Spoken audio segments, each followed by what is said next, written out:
Paper Mario is obviously named that way because Mario's the main character. I mean, it's pretty obvious if you think about it. But in my recent playthroughs, I've kind of just put him on the back burner. Even if you look at my last video, he kind of just started being used to swap my partners around and nothing else. So what if we fix that? What if Mario took back the spotlight? What if Mario got rid of all of the partners? In this playthrough, I literally removed the partners from the game with a mod made by Zephylus. Zephylus?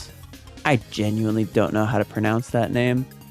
Anyway, by using this mod, we can literally leave Mario by himself for the entire game. There are a few times where I have to bring a partner back out to do overworld activities, but in battle, it will only be Mario for the entire game. There are a few other rules that I decided to add just to add a little bit of an extra challenge, but I'll talk about those as we get to them. So why don't we just go ahead and get going? As we enter Rogueport, we see that some guy named Lord Crump is attacking a poor defenseless Goomba, so we rush in to help like the main character that we are. This first fight is an unlosable tutorial battle, and by just jumping a few times and using our normal guard action command to block his 1 damage attacks, we win the fight with no issues. After defeating Crump, we head further into Rogueport where the Goomba we just saved tries to join our adventure. But we can't have her steal the spotlight.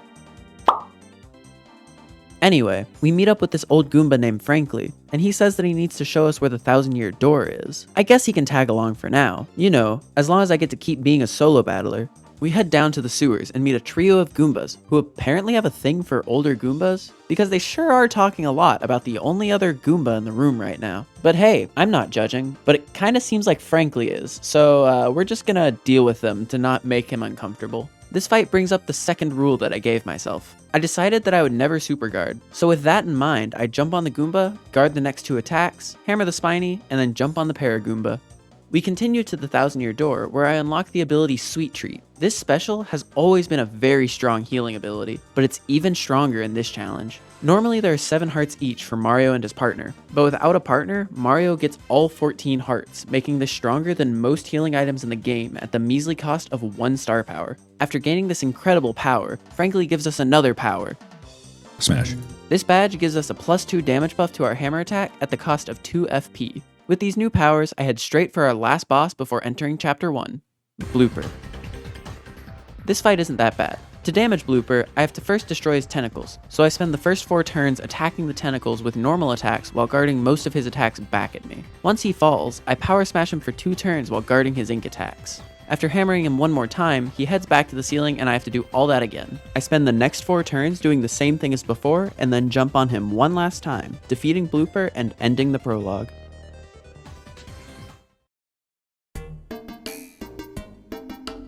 Chapter 1 begins, and Mario has started talking to himself in the 3rd person. Our first stop of Chapter 1 is the Schwank Fortress, and on the way, we pick up a few items and run into a weird Koopa. Anyway, we smash the clefts, pow the bristles, and then head into the Schwank Fortress. Here, we pick up the multi-bounce badge, and then start the shiny hunt that happens every playthrough. Sadly, I don't find any shinies, and I have to fire flower away all the normal ones. However, on the way out, I find it. A shiny fuzzy. Oh, wait. This isn't Pokemon. I guess I'll just beat it up then. After hammering it literally a single time, it calls for help and summons every other fuzzy that I killed to get to this thing. Thankfully, all of these guys are really weak, and so by doing some normal guards and a few jump attacks, we take out Goldie with relative ease. Our next stop is Hooktail's castle, and on the way we're stopped by the same Koopa from earlier. Apparently his name is Koops, and he really wants to come with us to Hooktail's castle, cause his dad went there 10 years ago and never came back. Yeah, no. On the way to Hooktail's castle, there's a few items that I'm just unable to jump to for some reason. I wonder how I'm supposed to get those. On a serious note, this is where my 3rd and final rule of the challenge comes into play. If an item or a badge in a room requires the use of a partner to reach, I am not allowed to get that item. So after not getting the HP Plus badge, I head to Hooktail's castle. After entering Hooktail's castle, we get Power Bounce, the best attacking badge for Mario in the entire game. This badge lets you bounce on enemies over and over again until you fail the action command. Mario has a quick crisis about his apparent father being dead on the floor, and then we get rudely interrupted by Red Bones. This fight is actually really easy and only takes me a couple turns. I use a POW block that I saved from earlier to take out all the dull bones, and then finish him off with a power smash. Not much else happens in the castle, but I decided I shouldn't be able to pick up the Attack FX badge since I have to use coops to open the door to let me unlock the ability to slip through the bars. You could argue that based on my rule set I should still be allowed to, but this makes the boss of this chapter more interesting. Speaking of the boss, let's go ahead and fight Hooktail. So this battle is really hard without partners or the cricket badge. If you didn't know, Hooktail's attack and defense are really high for this early in the game, at 5 attack and 1 defense. But it's intended for you to pick up the badge that I left behind earlier, because with it equipped, every attack that Mario does lowers Hooktail's attack and defense. And yeah, I don't stand a chance in this fight right now. On my first attempt, I attacked like 4 times, and I need to attack a total of 11. This calls for a strategy that I like to call capitalism. I head to Petalburg and buy 5 mushrooms and 5 courage shells. The mushrooms heal me for 5 HP, and the courage shell gives me 3 defense against Hooktail's next 3 attacks. This is great and all, but there is still one issue. Hooktail's fire breath pierces through defense. She has 2 attacks, the piercing breath and a stomp attack. The stomp deals more damage normally, but with my defense, the piercing breath will deal more. With these new items in play, I try again. And I still don't beat her. That's because this fight has 2 RNG checks. The first is from a badge that I have equipped. Close Call makes it where Mario has a 33% chance to dodge an attack if he is at 5 HP or less. We have to have this proc more than it doesn't to win this fight. The second RNG check is whether or not we have a good audience. For example, in this attempt, my audience was almost completely made up of dull bones, the worst audience member possible. These guys don't refill your star points when you attack, meaning that I can't get enough star points to keep using Sweet Treat consistently. See, this is a better audience. Not a single dull bone in sight. I start by using the shell to raise my defense, but Hooktail pierces through it with 3 damage. I then start using Power Smash to deal as much damage as I can, doing 3 damage with each hit. She stomps me for 1 damage, and I continue Power Smashing. After another breath attack, I use Sweet Treat to heal up. This gives Hooktail a free attack on me while I don't have my defense boost. After using another shell, she uses her breath attack again, dealing 4 more damage. I smash her again and she uses a stomp, putting me down to 1 HP. This is where all the luck comes into play. I use Power Smash while at 1 HP to get a huge amount of star power, and I get lucky on her next stomp, dodging the attack. Time for another Sweet Treat. I don't fully heal, so I start using mushrooms to slowly heal up. She uses her breath attack, and that gives me the perfect opportunity to use another shell. I Power Smash, she uses her breath, and I'm back down to 1 HP, and I have to leave it up to fate again. And again she misses. I Sweet Treat to heal up and take another stomp to the face. I use one last shell, block her next attack, and then Power Smash one more time, finishing phase 1. Our favorite foot-loving dragon goes through her usual spiel of asking us if we want to sniff her feet.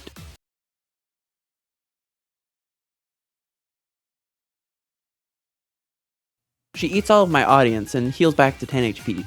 I heal up with a mushroom and use my last courage shell. She stomps me and puts me at 5 HP. I smash again, she stomps, and I smash one more time. She tries to stomp again, but misses. And with that, I heal up, land 2 more power smashes, and finally end this incredibly difficult fight.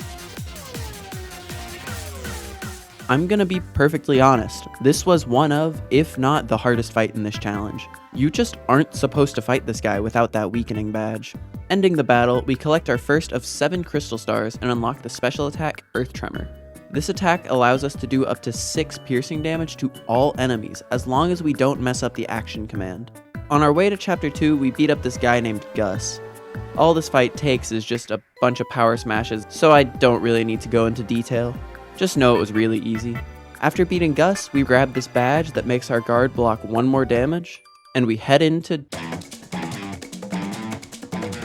Once we get to chapter 2, we run to the Great Boggly Tree, where we find out that we have to find a very secret, not labeled entrance, because the main entrance is blocked.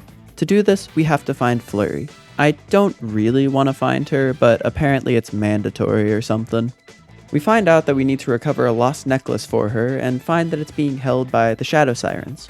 Before starting battle, Mario uses his new signature catchphrase, "No messages English," and then we run into our first battle of chapter 2.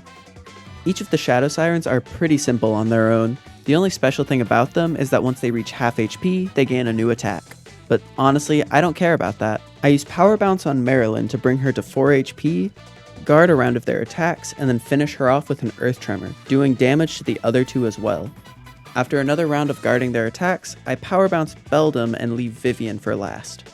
She can't do anything to us, so we finish off this pretty easy fight with one last power bounce. We find the necklace and bring it back to Flurry, but we don't care about her, so we leave her behind. We find the secret entrance, which, surprisingly enough, is very clearly labeled, and head inside. There isn't much going on in the tree though. While there are a few battles here and there that I need to do, the only exciting thing is the boot upgrade I get.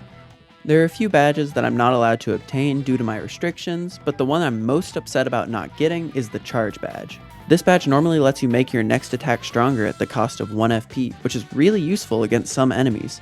But without Koops, I can't get it, so we leave it behind. Since nothing else really happens in the tree that's worth talking about, let's go right ahead and fight the boss of the chapter. Magnus von Grapple is also not a very difficult fight. None of his attacks do enough damage to really be a threat to me, and I can just use Sweet Treat when he gets me low. The only attack that actually scares me is when he shoots his rocket fists, because these things do 4 damage each. But with some well executed power bounces and an earth tremor to deal with his hands, we're able to beat Magnus von Grapple with very little issue, unlocking the ability Clockout. This special is actually really strong, but looking back at my playthrough for this script, I realized I didn't use it a single time, so I don't have to talk about it at all. Nothing special happens before chapter 3, so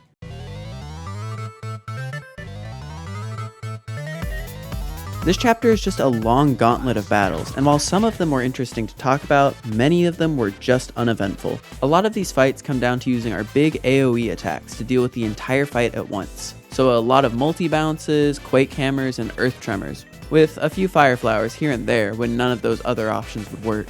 Also, I originally had Goombella in these fights at 0 HP because I thought the game would break if there wasn't a partner to say the line before the battle starts. Strangely enough, however, even though Mario can never be alone at this point in the game, Nintendo still programmed a line for Grubba to say about how Mario's doing the fight alone. The first fight that actually matters comes 10 fights in, with us fighting the Iron Clefs.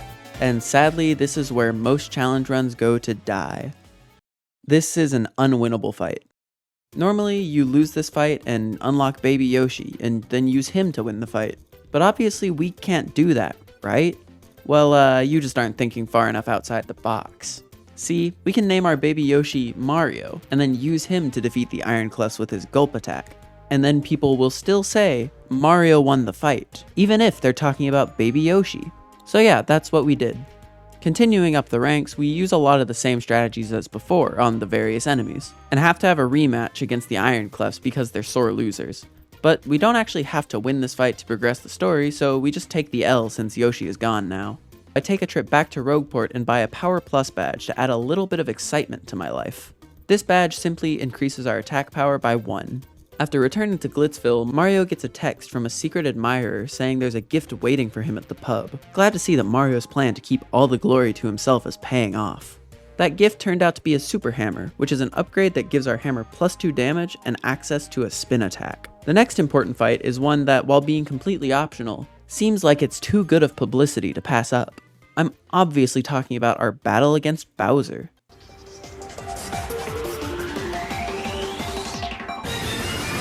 This battle boils down to a similar strategy to the rest of the game so far. Power bounce on Bowser until he dies. I have to heal up a few times during the fight with Sweet Treat, but honestly this fight wasn't stressful at all. He just doesn't do enough damage all at once to make me scared. Most of the fights following Bowser were incredibly easy. The last battle before we start fighting the bosses of the chapter is against Dark Koopatrol, but this guy's a joke. I use a single Quake Hammer and then just keep jumping on him until he dies. It was literally that easy. Anyway, now we're fighting Rockhawk. Rockhawk has 2 phases, and his attacks in phase 1 are nothing special, so we just jump on him a few times until getting him below 20 health. This is when he enters phase 2 and jumps onto the ceiling, using an attack that deals really high damage to Mario by knocking a bunch of things down from the ceiling. Usually this attack is split between Mario and his partner, but without his partner, this attack deals 10 damage to Mario. I can guard each of these objects as they fall, but they come out at random intervals, and it's incredibly hard to block all of them. But even so, I can use Sweet Treat to heal up a few times until I get a really good guard. Once I guard most of the attack, I use Quake Hammer to knock him off the ceiling, and then he immediately jumps back to the ceiling and attacks again, leaving us at 8 HP. Thankfully, after knocking him back down with another Quake Hammer, he doesn't use the ceiling attack again and instead uses his Flying Press, which is infinitely easier to deal with. After my Quake Hammer, he was left with 2 HP, so I finish him off with a normal jump and become champion of the arena. Now that we've defeated Rockhawk, we heal up and then go back into the arena where Grubba has revealed himself to be the final boss of the chapter. He uses the power of the Crystal Star to beef himself up, and then we start combat against him. Grubba's first turn is always the same, with him making himself faster, giving him 2 actions per turn. I use Power Bounce on my first 2 turns while Grubba buffs himself, and then he buffs his damage before going in for an attack. His buffed attacks do 6 damage to me if I guard it, and only 3 when he's not buffed. He can also buff his defense by 3, which makes our Power Bounce deal no damage. I take some more hits, heal up with Sweet Treat, and then Grubba gets even bigger, unlocking some better attacks and a stronger damage buff. This buff makes it a bit more dangerous for us, but as long as we can survive for a few turns, we get a free turn to heal when he increases his speed again. With this in mind, I use Sweet Treat when needed and Power Bounce over and over again until he is low, and then I finish him off with one final spin jump. We get our 3rd Crystal Star and unlock one of the best specials in the game, Power Lift. Before we can go into the pipe to enter Chapter 4, we have to get something with our name written on it, and apparently there's only one guy in town who has a marker. We go to him and he writes our name on our clothes, and then he says he needs to write our partner's name on them and begins his journey to find them. I never see that guy again. Anyway, now it's time for Chapter 4.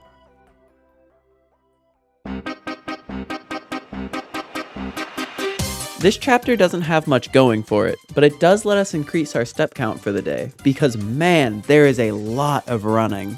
Our first boss of this chapter is Atomic Boo.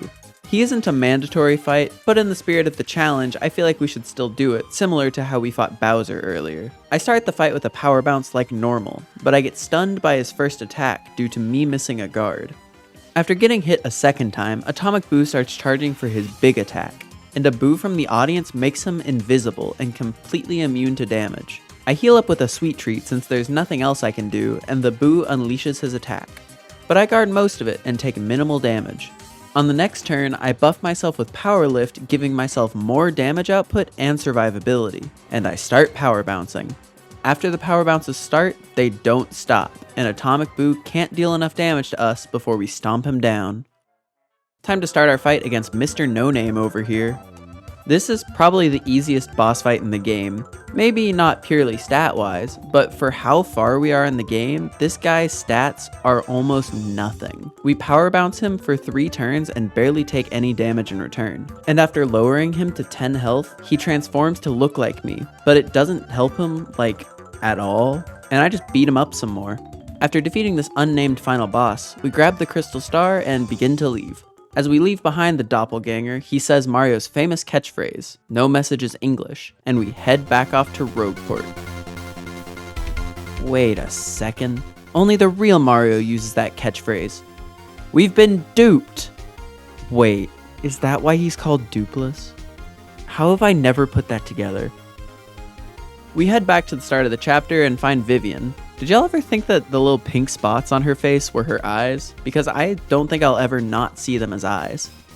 We have to talk to her to continue the story, but I obviously can't have her around, so... Okay, time to get our body back. We head back to refight Dupeless, and lo and behold, he recruited all the party members that I've abandoned so far. That's annoying, but you can kind of just ignore them actually. The only issue of this fight isn't about any of the enemies themselves, but it's about my partner. No, not those partners. This one. Somehow she's still alive. After 2 turns of this fight, Vivian will just join in because she wants to. Technically, if we could defeat Dupeless within 2 turns, we could defeat him before Vivian shows up. With this in mind, I had bought 2 badges before coming to Chapter 4. Power Rush, which raises my attack by 2 while under 5 HP, and Mega Rush, which increases my attack by 5 while at 1 HP. With these, in combination with Power Bounce and my Attack Plus badge, I Power Bounce Dupeless 1 time, ending the fight in just a single turn, and leave Vivian behind. Chapter 5 takes place on an island, so to get there, we need to get a boat. So we go talk to this guy named Flavio, and he tells us that while he has a boat, he doesn't have a navigator for it. Apparently there's a legendary Bob-omb named Bobbery somewhere in town, so we go look for him.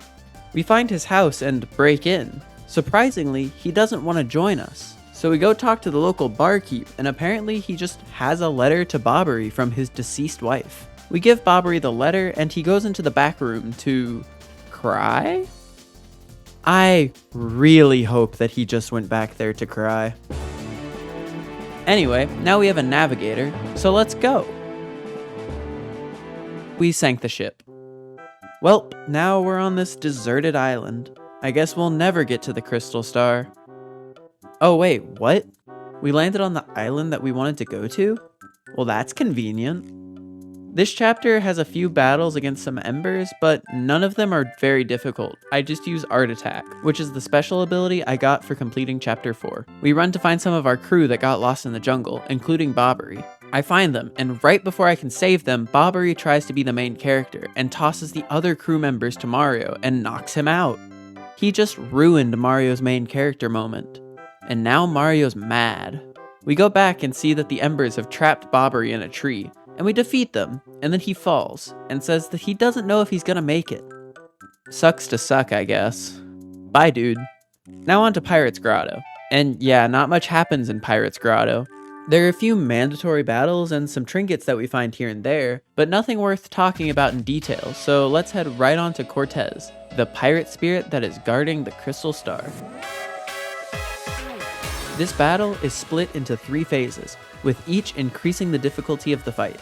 I start phase 1 with a power bounce, block one of his attacks, and then power bounce again. I block one more time and finish phase 1 with a normal jump attack.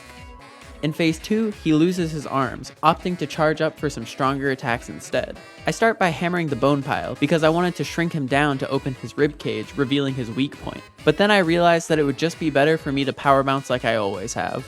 So I buff up with Power Lift, block his charged up attack, and then Power Bounce to finish phase 2. Phase 3 is a bit scarier, but I Power Bounce on him to deal 16 damage, and I get jump scared by forward facing Cortez. In this brief moment of shock, Cortez takes the opportunity to devour the souls of my audience and heal back to full HP. After he does this, I use Earth Tremor to take out his weapons for a few turns and use this opportunity to Power Bounce some more. This power bounce leaves him at 5 HP, and since my jump attack does 3 damage for each jump, I quickly hit him with a normal jump to finish the fight. Oh my gosh, I missed the action command. Okay, that's just a straight up skill issue. After failing my attack, he hits me with one of his swords and I go down.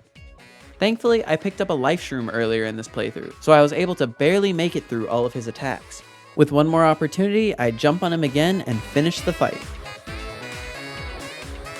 With that, Cortez sees that we're pretty cool and lets us take the Crystal Star, giving us the ability Sweet Feast. This special is just a stronger version of Sweet Treat that costs 5 times as much star power. You'd think we'd be done with Chapter 5 after getting the Crystal Star, but guess what? Lord Crump is back and wants to steal the star from us. Apparently, Crump hasn't learned anything from my solo adventure and has decided to bring friends into his battle, thinking that they'll help him. But obviously going at it alone is so much easier. I start by toppling the cheerleading squad, and then, you'll never guess, start power bouncing Crump. He tries to make some fancy stuff happen by calling in even more friends, but he can't stop this one-man army. I jump on him again and put him into phase 2, where he calls even more friends. How does he have so many? At this point, he's actually started to put me at pretty low health, so I Sweet Treat to heal up and then start power bouncing again. I don't get enough star power to use another Sweet Treat, so after he gets me low, I use an Ultra Shroom to heal up, and then jump on him a couple more times to finish the fight. And yeah, now Chapter 5 is done. On to Chapter 6. Yeah, Chapter 6 is really boring. But you know what's not boring? Liking the video and subscribing to the channel. It really helps me out, and it lets me know if I'm making cool stuff. Apparently there's actually one thing to do in Chapter 6, so let's go ahead and do it. Let's beat up Smorg. The battle begins with the Smorg having 3 tentacles that are all ready to attack, and I decide to take out only 2 of them so that I take less damage while setting up. Yeah, that's why. I definitely didn't just miss another jump action command. I promise I'm good at this game, guys. Conveniently enough, missing the action command does actually give me more time to set up, even though I didn't mean to. I use Powerlift and get a solid +4 to damage, and use my first buff turn to knock out the last tentacle, and then power bounce the weak spot of the body. This attack reduces him to 14 health, but then he grows a giant hand that will deal 10 damage to me. But like, I have 18 health, so I just take out the hand and immediately power bounce him, ending the fight with like 0 issues.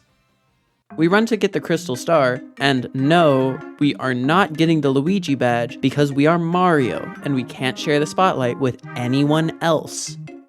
Anyway, we have an orange crystal star now.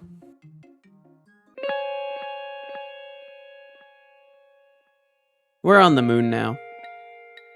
There's like one battle before the boss of this chapter, and we kind of just power bounce them again.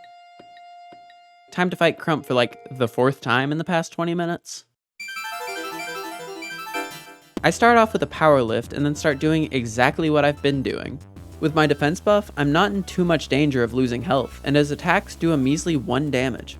He summons his rocket fists, but I multi-bounce on them and take them out before they can deal damage to me. Nothing in this fight has really posed any problems, so let's just finish him off and... Wait, what?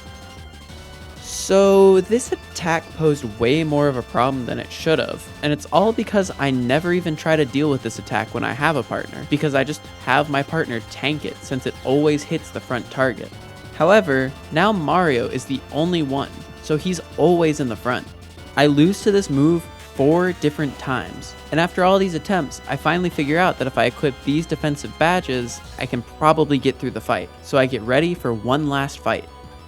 Except he decided to use the move a single time. He can't even give me the satisfaction of winning with my new strategy.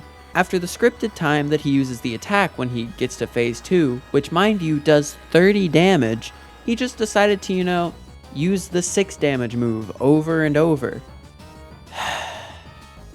Well, that was a really boring finale to a chapter. And yeah, we got the last crystal star. Time for chapter 8.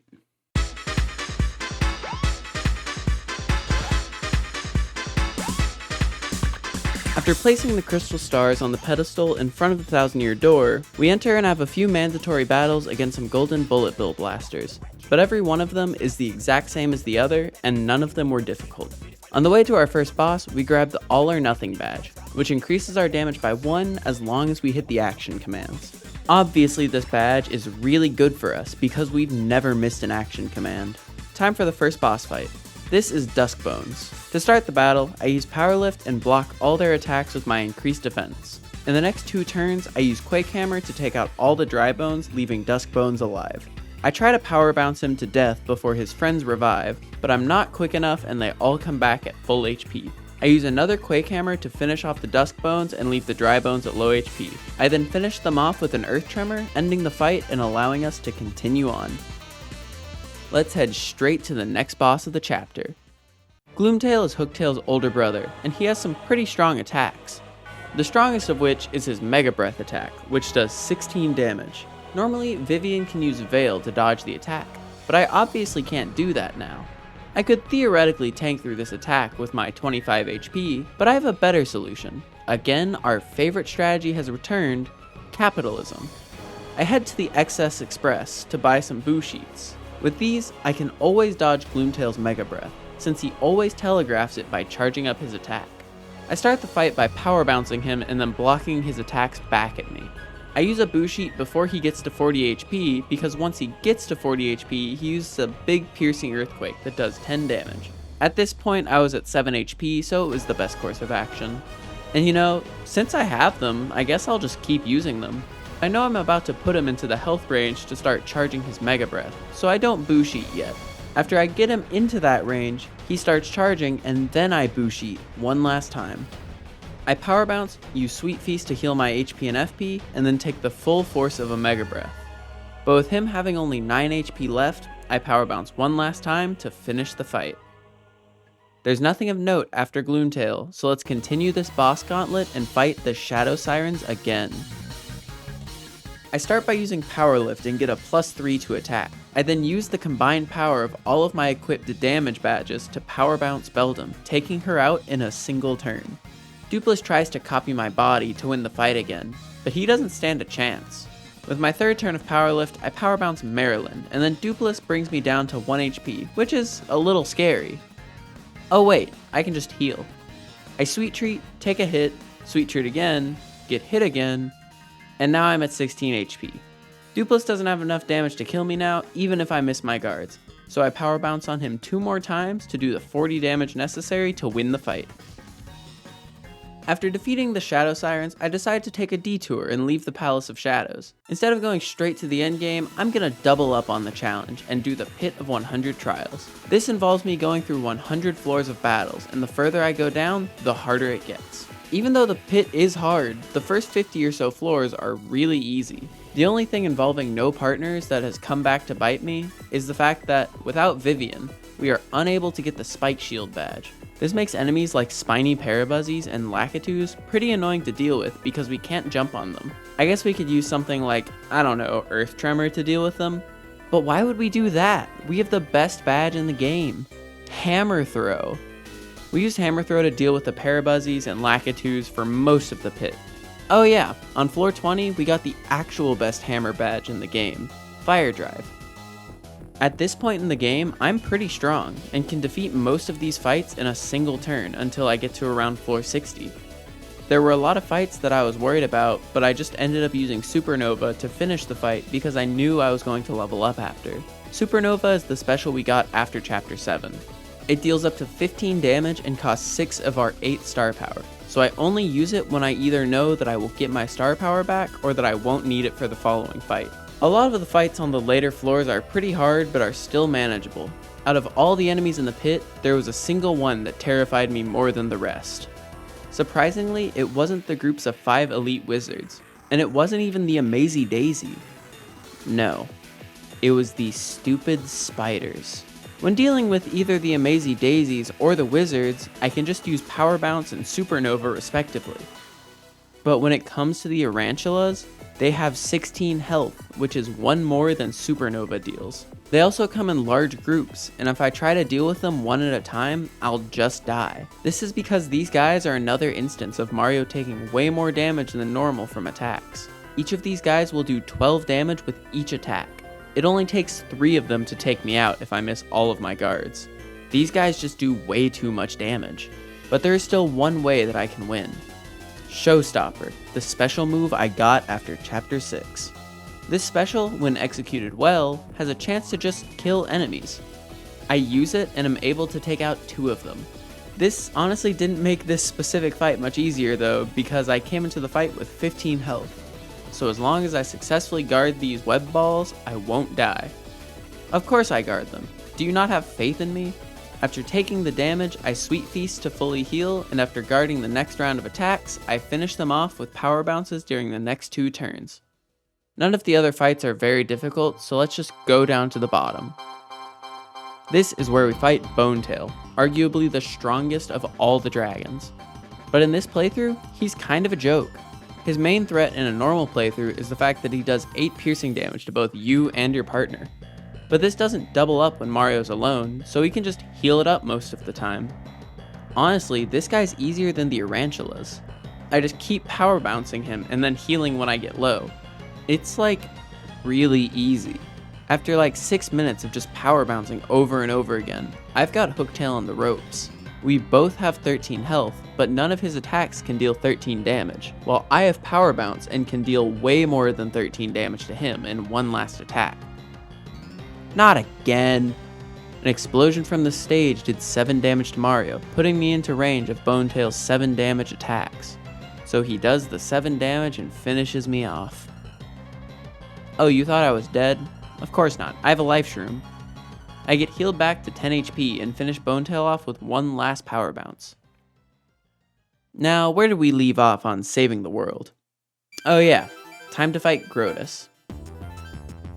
This guy is trying to take over the world, and we have to stop him. He has a shield that blocks all damage dealt to him, but I can get rid of it. I start by multi-bouncing on him and his X's, taking away his shield and making him vulnerable. I then start using Fire Drive some. This attack hits both Grotus and his staff. If you didn't know, you can hit Grotus' staff, and depending on how much damage you deal, there is a greater chance to cause his next spell to fizzle. I use this move a lot, but have to let him hit me every few turns after he gets his shield back. This is fine, however, since I can just generally heal up once I start to get low. Oh no, he froze me. Oh no, I'm dead. Ah, you thought. I picked up another life shroom before this fight at some point, so I stay up. With that, all it takes is one more Earth Tremor and a hammer attack to finish the fight. But it's not over. I have one more fight to do right after this one. Bowser falls from the ceiling, and we have to fight both him and Kammy Koopa. I start the fight as normal, by powerlifting Mario and gaining a +2 damage buff. I block a few attacks from them and start power bouncing Kammy. She heals herself, and I, for some reason, just decided to start fire driving. I honestly couldn't tell you why. After fire driving her, Kammy heals some, but with another power bounce, I take her out. Me and Bowser then start trading blows, but mine are way stronger than his. I power bounce on him like 6 times, not even having to heal due to how easy this fight was. And probably because I'm really over leveled after the Pit of 100 Trials. Only one fight remains, the Shadow Queen.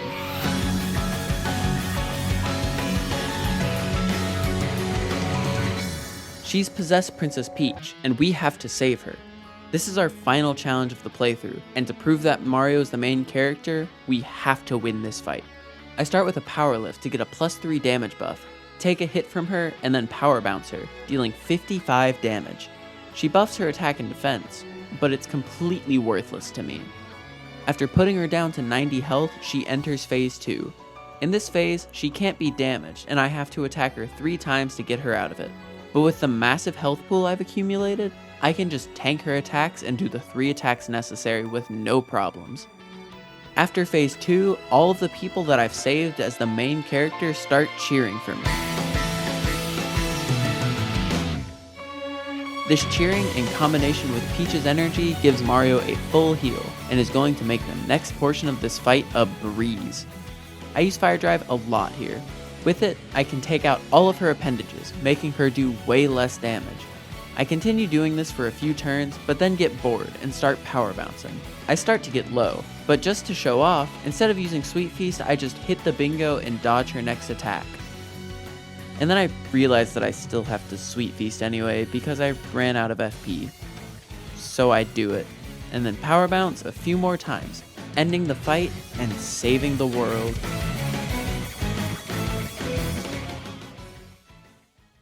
After completing this adventure, all of the partners I left behind show up to say how much they enjoyed the adventure and how much they enjoyed helping me. What? Anyway, thanks for watching. Oh yeah, and if you want to see more videos like this, consider subscribing. I'll see y'all next time.